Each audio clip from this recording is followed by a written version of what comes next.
Peace that depends on weapons is crude, simple, and in the hands of leaders. Peace that depends on ideas is complicated, sophisticated, and in the minds of people.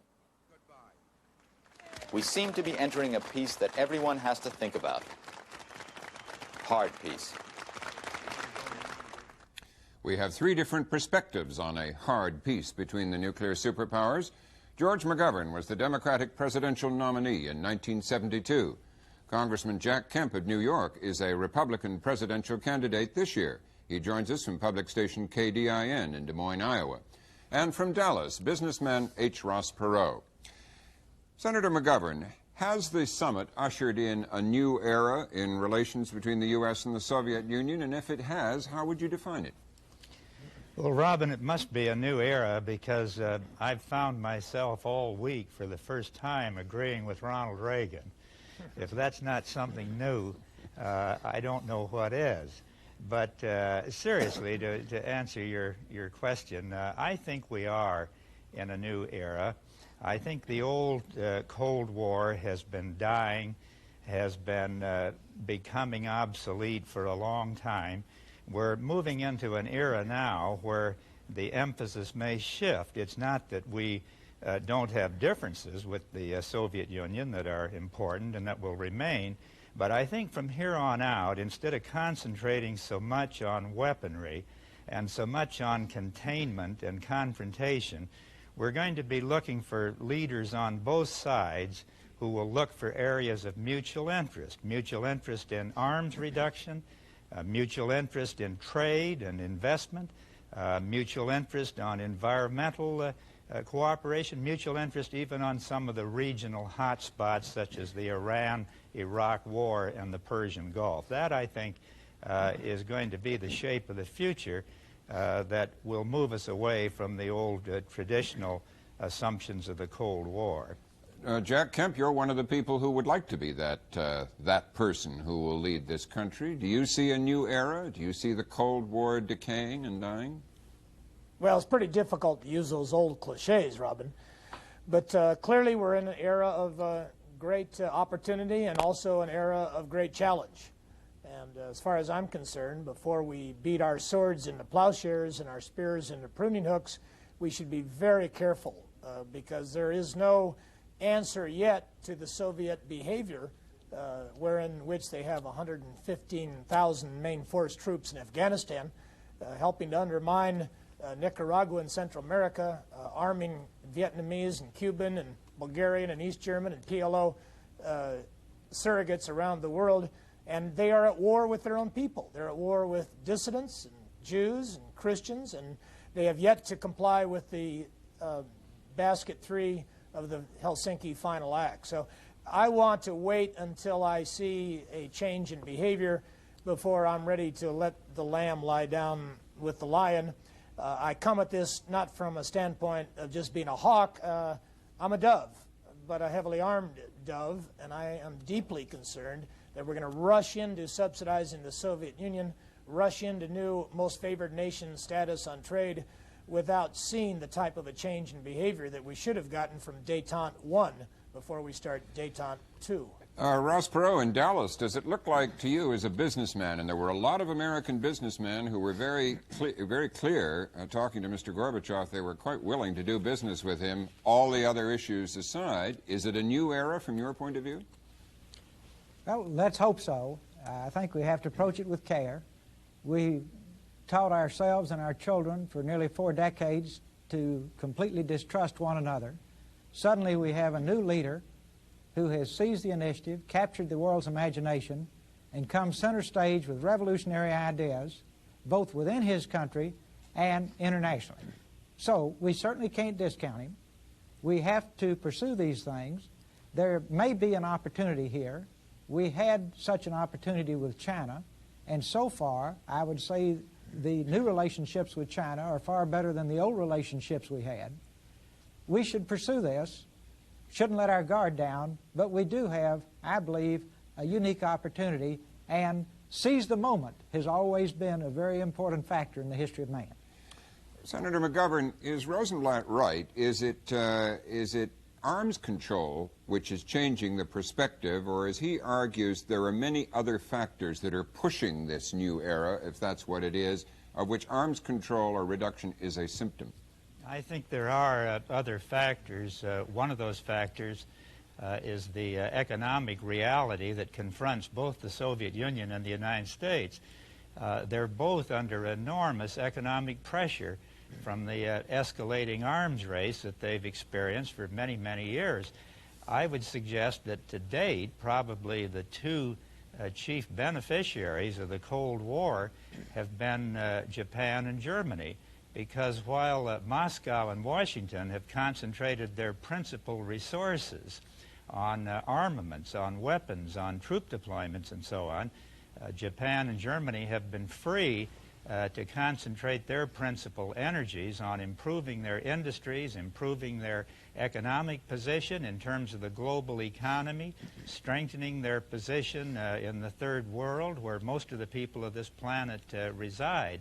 So even from just the standpoint of sheer common sense economics, it's in the interest of the Soviet Union and the United States now, their mutual interest, their mutual self-interest, to try to find some way to reduce the burden of arms, and in doing so, to improve their chances on a strong economy and playing a more useful role in the global economy. I think in the future, power more and more is going to be economic and political and moral and cultural, and probably less and less measured by the size of nuclear stockpiles. That, to me, is what this warming up between the Soviet Union and the United States is all about. Do you see it that way, Congressman Kemp? Does the U.S. also, as well as the Soviet Union, and that is widely commented on, have an economic stake in moving in this direction? Well, to a certain degree, we all want more markets, we all want more trade, and that is to be encouraged, not only with the Soviet Union, but throughout the world. I question, however, the assumption that our economy is in the same situation as the Soviet Union economy. I would disagree with George McGovern to this extent. I think their economy is a basket case. They've got a third world economy. They have certainly a first world military power, but they have nothing much to export to the world. They're deeply in need of Western credit, Western subsidies, Western markets, and Western technology. And I would suggest, and note a realism here, I think they need the summit more than we did. I think they need to separate us from Europe.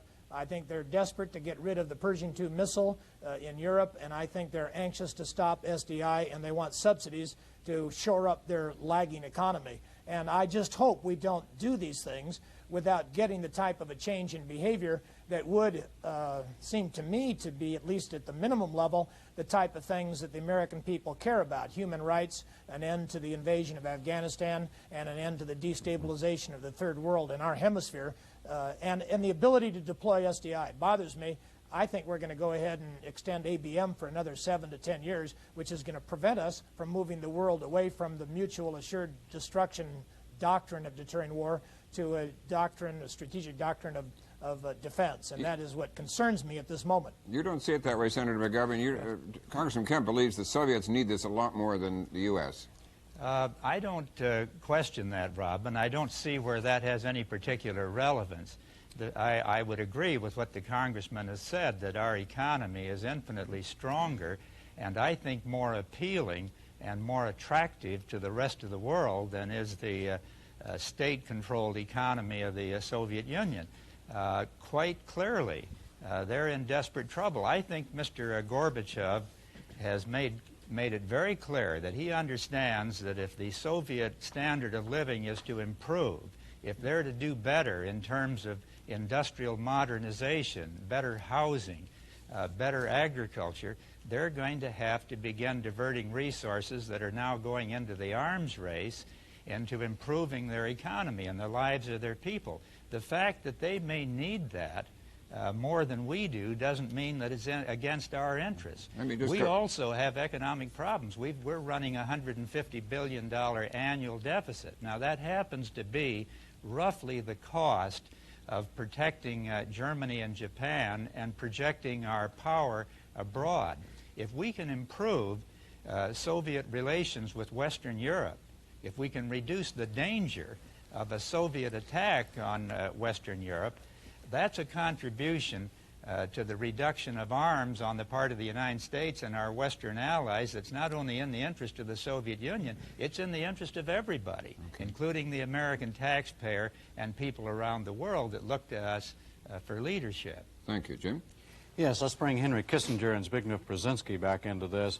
Dr. Kissinger, you're often credited with being the architect of Détente 1, to use Jack Kemp's description of it. Do you see do you see this now, what's happening now, as a threshold to a Détente 2 or something new that is exciting in any way to you?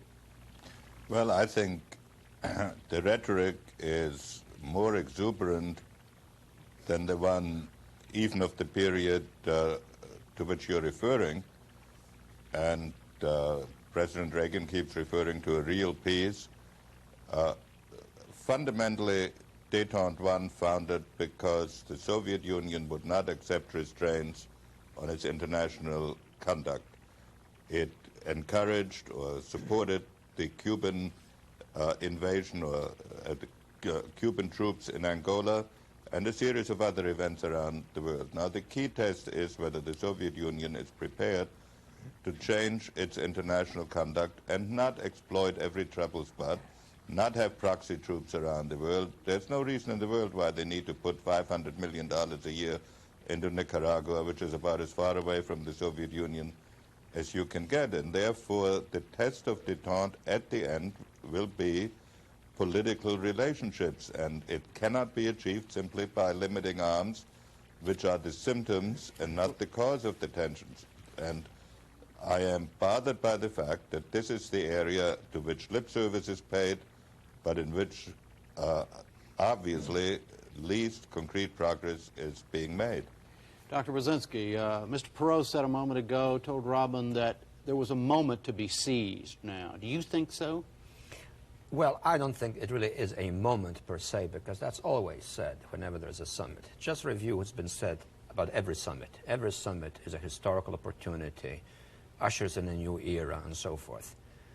This summit, I think, in the short run, achieved a certain measure of personal and public relations success for Gorbachev, but it also achieved certain substantive successes for President Reagan.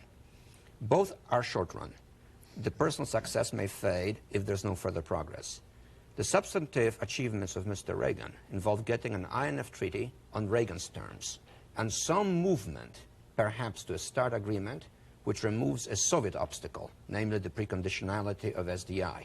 Maybe some movement towards a conventional arms agreement, again admitting asymmetries. And there were also hints, perhaps, of some movement towards a settlement in Afghanistan.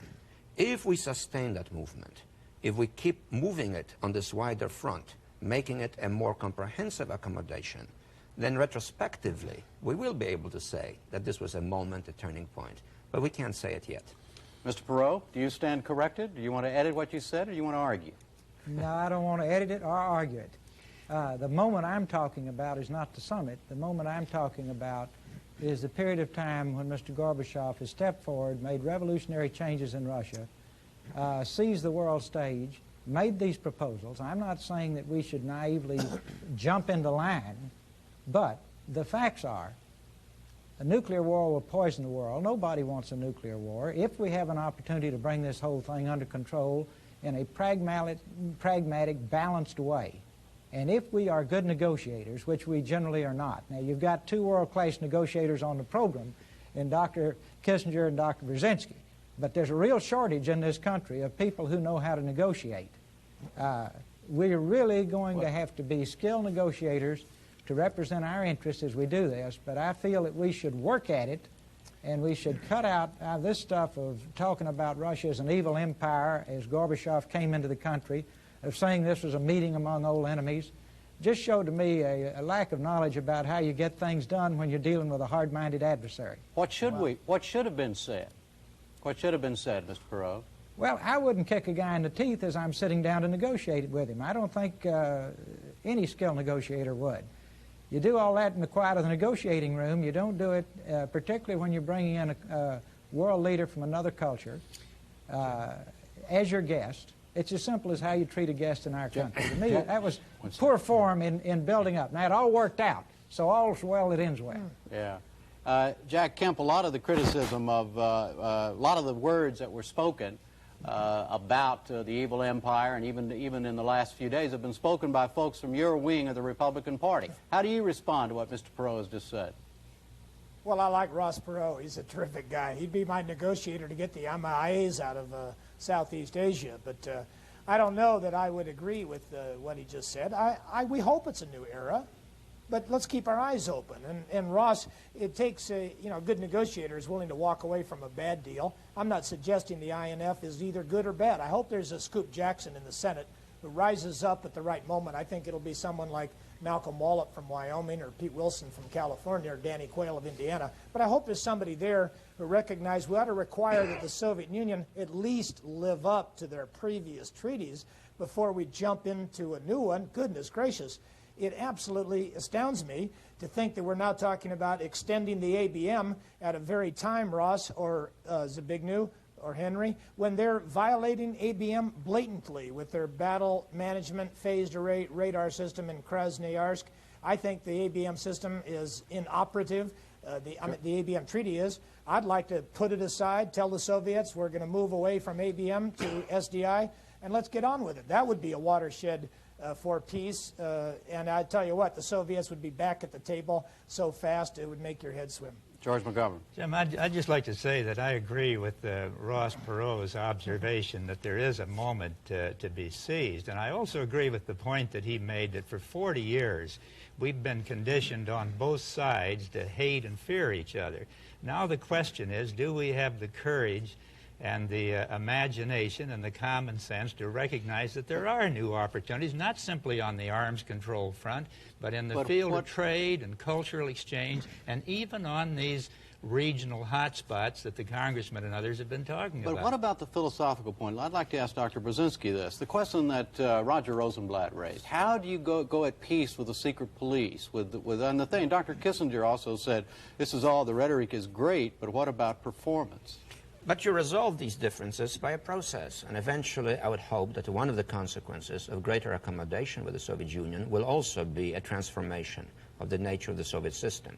But in talking about that moment, etc., it's important to bear in mind that the progress made in negotiations last week was not because there was a summit, but because we had a reasonable proposal to which we stuck for 5 years in spite of attacks. The progress being made towards START is because we have put pressure on the Soviets with the SDI. Perhaps the progress towards Soviet withdrawal from Afghanistan was because we helped the Mujahideen.